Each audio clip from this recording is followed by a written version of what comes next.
Update India TV, हर खबर सच्चाई की ओर। शिक्षण विभागातील अनेक समस्या बेदखल, प्रशासनाविरुद्ध शिक्षकांच्या संतप्त भावना।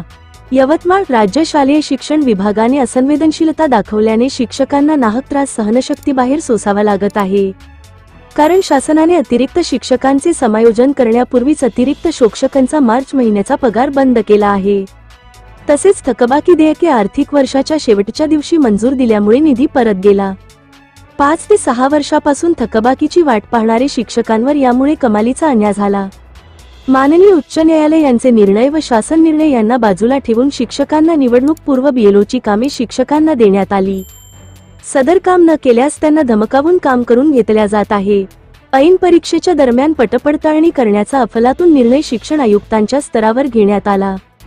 विद्यार्थ्यांची एकाग्रता भंग करण्याचा कार्यक्रम हाती घेणे कितपत योग्य आहे? 100% विद्यार्थी उपस्थिती त्यामुळे बंधनकारक करण्यात आली। संचमान्यता एकदा मंजूर झाल्यावर ती कोणत्याही परिस्थितीत दुरुस्त करण्यात येत नाही। त्यामुळे अतिरिक्त नसलेले शिक्षक अतिरिक्त होऊन त्यांचे नाहक समायोजनाने बदली करण्यात येते। मार्च महिन्याचे नियमित वेतन 13 तारखेला तर सेवानिवृत्त शिक्षकांचे वेतन मॅन्युअली जुन्या पद्धतीने करत असल्यामुळे त्यांना अजून पेन्शन मिळाली नाही। ऐन म्हातारपणात त्यांचे हाल करण्यात येत आहे। माननीय उच्च न्यायालय नागपूर खंडपीठाने 8 जुलै 2007 ला पश्चिम विदर्भातील शाळा 26 जूनला उघडण्याचा निर्णय दिलेला असताना शाळा जून 15 पासून सुरू करण्याचा शासनाचा हट्टहास न समजण्याजोगा आहे। करिता शिक्षकसेना जिल्हाध्यक्ष प्रकाश सालपे यांचे नेतृत्वात जिल्हा परिषद यवतमाळ शिक्षणाधिकारी यांना आंदोलनाबाबतचे निवेदन देण्यात आले।